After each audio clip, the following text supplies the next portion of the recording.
The Election Commission of India has sounded the bugle, never mind Omicron, and full-fledged political campaigning has now begun, although till the 15th rallies are still not allowed. Now, 5 key states are going to the polls, and Indian politics is such, particularly at this stage, post-2017, when BJP no longer rules as many states as it used to do earlier, that every state is important. So in these elections, these 5 state elections, the biggest state in the country, Uttar Pradesh, is going to the polls. It has its own importance. And among the smallest, that is Goa. Goa actually is almost half the size of, say, Manipur. Goa also is very important. So each one has its own significance. Now, many things will happen. One, this campaign will now begin. Ban on rallies or not rallies. At some point, even the virus will decline. At least this wave will decline. Election campaign will pick up. That will also at some point come to an end. But one pestilence that's not going to stop from now on, that actually was unleashed almost 2 months back. That is punditry, political punditry. So everybody is a political pundit. In fact, I remember if you go to Varanasi, look at that tea shop that says, "Aap yahan gyan mat dijiye, yahan pe sab gyani hai." So right now, this is the season of gyan. So let me also be careful, because I can talk about this politics for an hour and you won't be any wiser for it, and I certainly won't be any smarter for it. So let me try and cut it down to some specific points. So here are the 5 or 6 key issues or key factors or key questions that these elections will determine. Number 1, these elections will determine what is the Yogi phenomenon. Is the Yogi Adityanath phenomenon for real, or he is also another of those leaders who works in Narendra Modi's shadow in the BJP? For the first time, another leader has risen in the BJP who is now projecting himself as a leader in his own right. I've written about this in National Interest also. He's been putting up, not just in election season, he's been putting up hoardings of himself in Delhi, freely, in Lutyens Delhi, in South Delhi, diplomatic enclave, all parts of Delhi, as if he is a leader, sui generis. So he will be on test in Uttar Pradesh. It's almost impossible in Uttar Pradesh to get re-elected. He knows that when he came to power, he was put in that position. He did not lead the BJP to power. Narendra Modi and Amit Shah led the BJP to power, and then he was chosen as a surprise candidate. But now we see that Narendra Modi is leading a lot of the campaigning in Uttar Pradesh. Also, he has endorsed a chief minister for the first time personally, a chief ministerial candidate, and that we could also see in those carefully choreographed pictures of Prime Minister Modi walking with Chief Minister Yogi Adityanath up and down in that corridor. Those are very important images, because Narendra Modi has not done this with any incumbent chief minister going for the polls as yet, at least in my recollection. So that's a big deal. So let us see if Yogi Adityanath can win this election. This election in UP is Yogi Adityanath's to win or lose. And you know what? What is a win in UP? 205, 210 will not be a victory for Yogi Adityanath. He has to show that he was handed over by the party a very vast majority of 300 plus seats in a house of 405. What can he deliver? Can he build on it?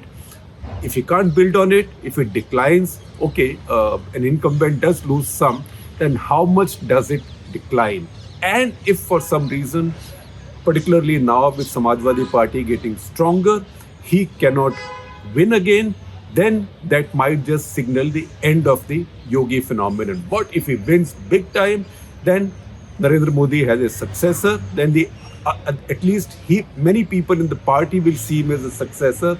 In fact, much more purer, much more sort of pristine in the BJP Hindutva colors than even Narendra Modi. And that will then spark a new succession phase in the BJP, where a lot of the other leaders will also be looking at their chances. They are not old. Amit Shah is not old. Rajnath Singh is not old. Devendra Fadnavis is not old. These are not old people. So they will all see competition. Competition is good for a party, but he If he wins big in UP, he would have put himself ahead of everybody. And India's politics will then change radically. So let us see what happens. At the same time, if he loses or if he does poorly, if he wins so marginally tomorrow that BJP is unable to maybe change the chief minister and say, look, people didn't like it, we did not repeat our performance, that's also a possibility. So that is the most important question on the line in this election. The Yogi phenomenon. Does it go up? Does it go down? It's a decisive one for him. Number two, does Modi magic work in other states or not? That's a very key issue. We have seen since 2019, Narendra Modi on his own has not been able to swing an election in any state in the country by himself. So when he goes and contests, seeks votes for himself, he sweeps them, particularly when Congress is against him, he just sweeps them. 92%, 94% victory, seats they win because people vote for him. But when he's not on the ticket, he's not able to repeat that. So he failed to do that, for example, in Delhi spectacularly, but elsewhere also. The same thing, Jharkhand, Maharashtra. Although the BJP Sena together had the equivalent of a majority, but BJP did not have enough there or did not gather the courage to keep Shiv Sena out and go on its own to begin with. So he has not won the BJP an election on his own, a state election on his own. His own elections he can win like a breeze. In fact, even before 2019, look at an election like 2017 Karnataka election. That's where Congress party was facing anti-incumbency, Congress government. And there, Narendra Modi made lots of visits and addressed a lot of meetings. Even then, the BJP fell short of majority. So Narendra Modi will again be tested now in Punjab. Punjab very importantly because he's never been able to swing Punjab. And this time he has a partner in Punjab. He has a new partner. It is his politics and Amit Shah's which has decided to get rid of the Akalis as their long-term partners. I've always called the Akalis the natural allies of the BJP because both are parties which unabashedly use religion in their politics. Akali Dal even more so than the BJP. Now the BJP has taken a conscious decision to break off with Akali Dal. But they know they can't go in Punjab on their own. So they've got Amrinder Singh as a partner. So connected to this question also is the future of Amrinder Singh. Amrinder has taken a big risk going away from the Congress party, launching his own party, although he's got a cute symbol, a hockey stick and a ball. But if he does not do very well this time, then that will be the end of his and his family's politics. That can be the end of his and his family's politics. But if he does spectacularly well, then we don't know what's going to happen in Punjab. Maybe as things open up, we will talk in more detail going ahead. But these are the key issues. Now, third, Manipur and Goa.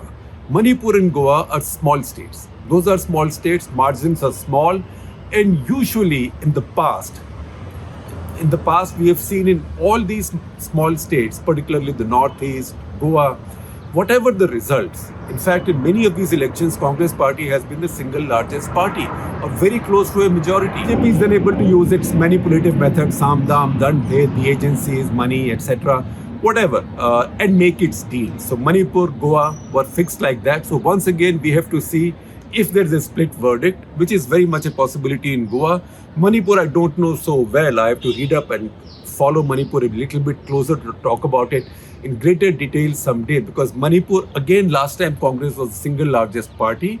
BJP has now built a party mainly by taking people from the Congress and other regional parties. And Manipur also has an ethnic split because people in the valley, the Meiteis are Hindus, the people in the hills districts are tribals, they are mostly Christian. So Manipur is a complex politics, but once again, that is where Amit Shah's skills will again be on the test. Next, the future of the Congress. Now, Punjab is among the very few states. In fact, Punjab is one of the 3 states of any size. That is Rajasthan, Chhattisgarh, Punjab. 3 states of any size that Congress party rules on its own. It is very precious to the Congress party. Punjab is also a state where BJP is not a direct rival to the Congress party. So for the Congress party to sustain its credibility or to protect whatever is left of its credibility, it's very important that it wins Punjab. Because if it does not win Punjab, then chances are that Aam Aadmi Party will come up trumps in Punjab. If Aam Aadmi Party comes up trumps in Punjab, then that there will be one more evidence of a state where anti-BJP voters, essentially the Congress voters, are now finding another option. We've seen that happen in Delhi. Congress vote has shifted lock, stock and barrel to Aam Aadmi Party. Will that happen in Punjab also? That's a very, very key issue. And that's why our next point in this list of the big issues that will be determined in these elections is AAP's future. This election can signal AAP's third coming. Because first was when they did very well in Delhi, right? The first time. Then they did very well in Punjab in the 2014 Lok Sabha elections as well. But 2019 they had declined a bit in Punjab, etc. So that was the first coming. The second coming was when they once again swept Delhi. But Delhi, a union territory, has an assembly. It's half a state or a little bit less than half a state. Aam Aadmi Party needs the credibility, one, of another state, winning another state, ideally a full-fledged state. It can be Punjab, ideal, or it can even be Goa, because that's also a state, although it's less than a tenth of Delhi's population. So they need to win one of those states. Plus, they need to show exactly what the Congress party does not want them to show, which is that Congress party's vote, or the committed anti-BJP vote, is now seeing AAP as an option to the Congress party. That's why what AAP does in Punjab, number one, in Goa, number two, and Uttarakhand, number three, is going to be vital in these elections, and that will also determine AAP's future and in some ways also the Congress party's future, especially in the northern region. Now, having talked about this, I will also take you through some key points in these states. Now, look at Uttar Pradesh. Uttar Pradesh, something very interesting is happening. In fact, over the past week or so, and today particularly, it looks like there's a little bit of a downpour there, or downpours getting heavier. A lot of BJP people, a lot of defections and counter defections are taking place. But a lot of BJP people, it seems, are leaving and joining Samajwadi Party. The latest being Swami Prasad Maurya. Now, Swami Prasad Maurya was a minister in Yogi's cabinet, but he's been there, done that. He's kind of one of UP's many Ayalal, Gayalals. He keeps coming and going. He keeps shifting parties. But for him, he's also a weather vane, या जिसको हम Hindi heartland में कहते हैं मौसम वैज्ञानिक. So he seems to have an idea of who's winning. And usually, when he shifts parties, he has the same reasons, that backward castes, poor scheduled castes, minorities are not being looked after, or they're being treated badly. Those are standard explanations that he uses. He used the same thing to join the BJP the last time. He's used the same explanation now to leave the BJP. But the important thing is, where is he headed? Because some people have the instinct of always heading for the winning side. And if they've been right more often than not in the past, then people start looking at them closely. So we see many of these changes. Many BJP people have gone to SP. Now that can mean anything. That can also mean that people are not happy to see a domineering leader for the BJP in the state, which has not been the case in the past. And also that BJP now, with a strong leader like Yogi Adityanath, doesn't care who comes, who goes. But Hawa is there. So we have to look at that air in UP. Sharad Pawar today actually said that more than a dozen BJP MLAs will leave and join Samajwadi Party. So this traffic in the election season is indicative of something. This is indicative of where the winds are blowing. But it does not necessarily mean that the winds are strong enough, because what will take to defeat the BJP right now is not just any breeze. It will need a storm, and a sustained storm, not a flash flood, but a real inundation from the other side. Is that going to happen? I will give you some data so we can understand this better. Now in UP, assembly elections, if you win about 35% of the vote, you can rule the state. It's one of those states. So I will also tell you with how much vote have people ruled the state with the majority in a minute. Last election, 2017 in UP, BJP and its Chota allies got about 39% of the vote. With 39% of the vote, they got 300 plus seats. They swept that election. Samajwadi Party, which got about 22%, got the wooden spoon. And as did Bahujan Samaj Party, also about 22%. If you added both, it was 40 plus percent. That was the logic why these two came together in parliament election, hoping that they'll be able to combine their vote and they both have transferable vote based on identity, and that will defeat Narendra Modi. It did not happen because Modi's appeal was able to cut across caste commitments. And that's why a lot of the Hindu OBCs and Hindu scheduled castes, particularly non-Yadav OBCs and non-Jatav scheduled castes, voted for the BJP. So BJP got a little over 50% of the vote, and this coalition then failed. This time there is no coalition, and we see that Samajwadi Party is the front runner among challengers. I'm not saying front runner to win, front runner among challengers. He's left Bahujan Samajwadi Party and Mayawati way behind.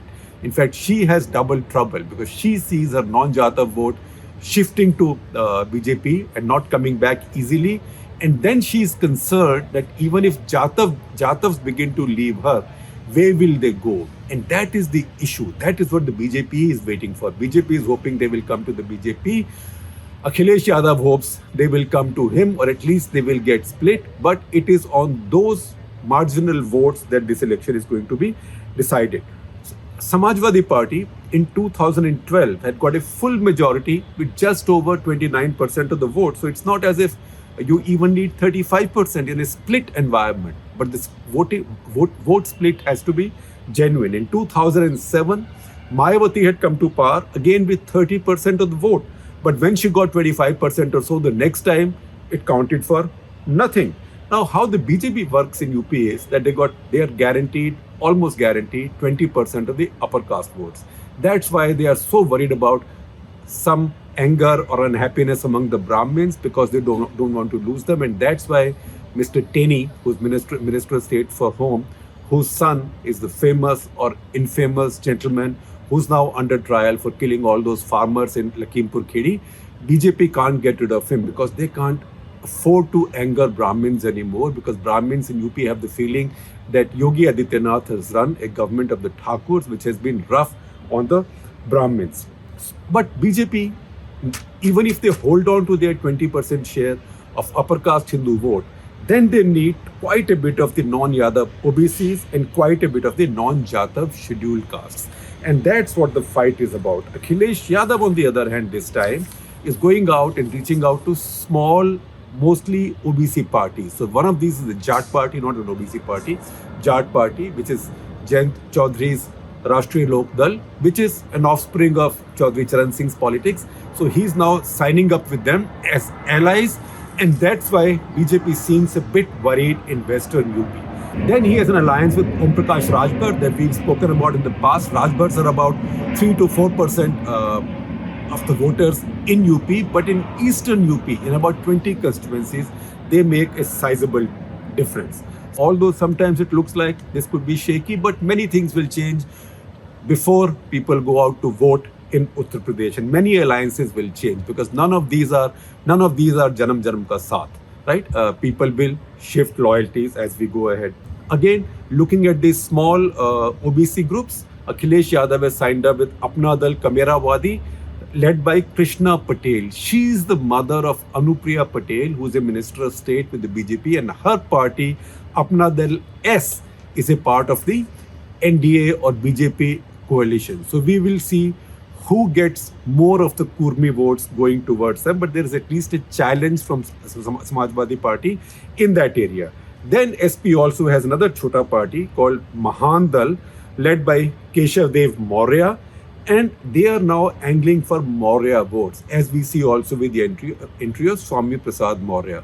So once again, the tussle in Uttar Pradesh between SP and BJP today, I don't know what happens as campaign picks up, today is closer than we might have imagined a couple of months back. And that's why the fight now is about these smaller OBC groups. Because if the BJP gets more than 50% of non-Yadav OBCs and more than 50% of non-Jatav scheduled castes, Dalits, then the BJP will be through.